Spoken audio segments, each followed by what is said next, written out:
one might find something hard. And sisters, this is what you have to bear in mind when you do get into a marriage of polygyny, is that no matter what, at some point in time, there will be some jealousy. The mothers of the believers, they were jealous at some point. And I don't think it's what you're jealous about, it's how you handle that, and the way you handle that. So, yeah, we're only human. We only can strive to please Allah subhanahu wa ta'ala.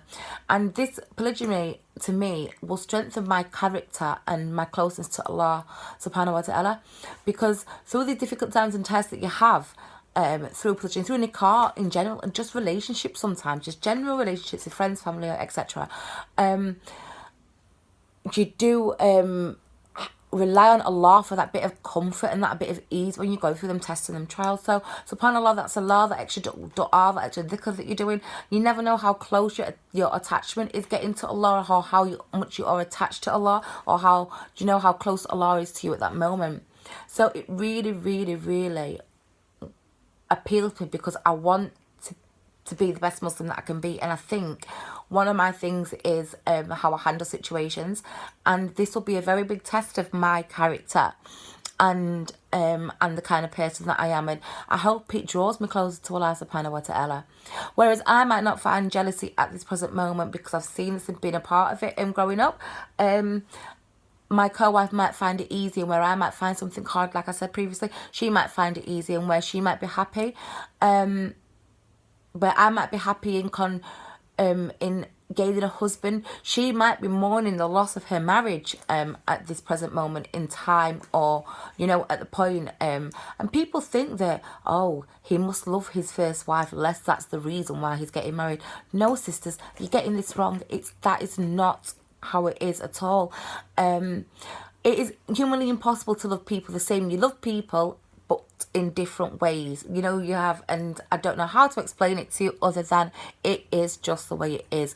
You love somebody for who they are, and people are different. They have different characters, different characteristics, different attributes, and mashallah, it's not about the amount of love or how much love you're getting or who loves more. It's not at all. It's not about that. It's a different kind of love for each person, for each marriage, and that's how it is, alhamdulillah.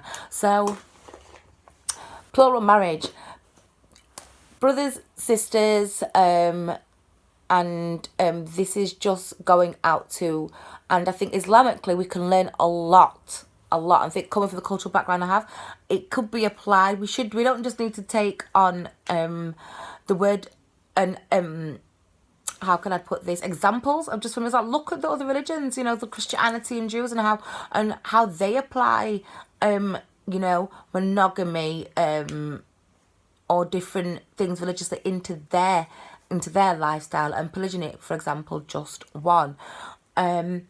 I find that Islamically, this is just my personal experience, that there is a lot of separation when it comes to polygyny. And Islamically, sisters don't, and mashallah, it's very few and far between that I've seen sisters getting on with each other, like living as a plural family in a with co-wives, as your sisters, as your sister wives, and not in the same house, in your separate houses, but getting on with each other, the kids getting on with each other, do you know? And everybody has a point, as I said, of jealousy sometimes, but it's not that, how can I put this, it's not such a big deal, I found, from a cultural aspect as it is to an Islamic aspect.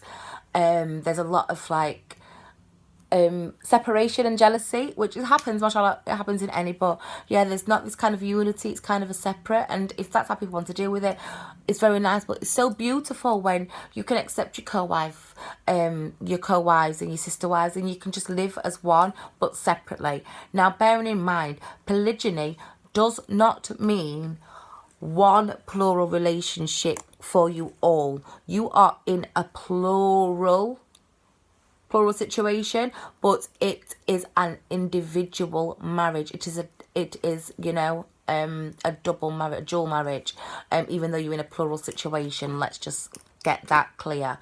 Your marriage is completely separate to the pluralness, okay? So you have the pluralness over here, and you have your sister wives here, and then you have your marriage here. So all these are different, and you could have, and all your co-wives and sister wives are all connected up together. And I think that if you look at it as concentrated on your individual marriage and not on it being one relationship, inshallah, it makes it a more smooth and peaceful existence as in polygyny, and living in a plural situation, in a co-wife situation, whichever way you want to look at it.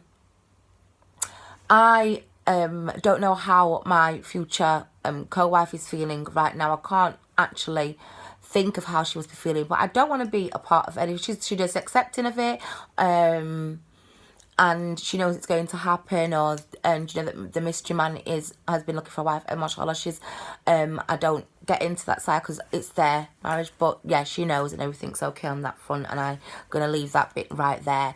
But yeah, going into this situation is something that I've wanted to do, and I think if you approach it with the right kind of intentions, with the minding that just the basic courtesy to just think that it's not all about you. It's not all about you. You do have, it's not Islamically, it's not religiously, it's just humanity. Just think about other people's feelings as well. You have your rights, we all know that.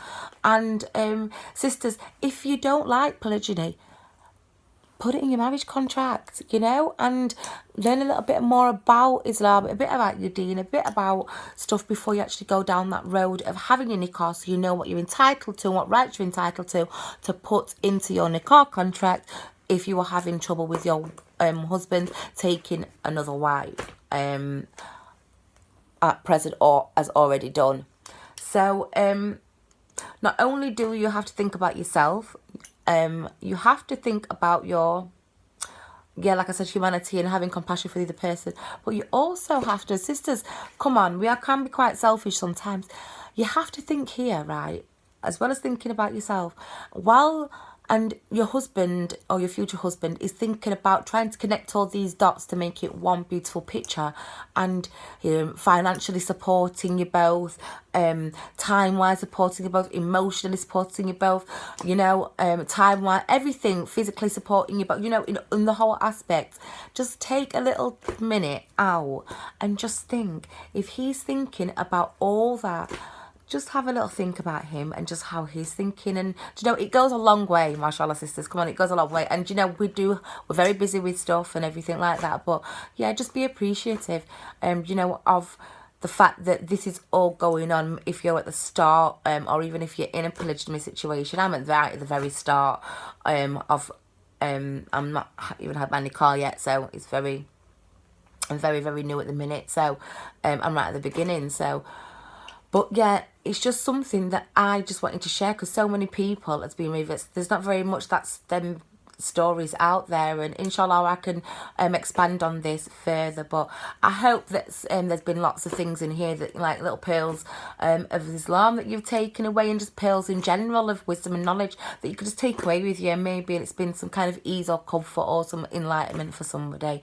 So don't forget to subscribe wherever it is, and inshallah I will see you soon. I'm Amaya Naila. Assalamu alaikum wa rahmatullahi wa barakatuh.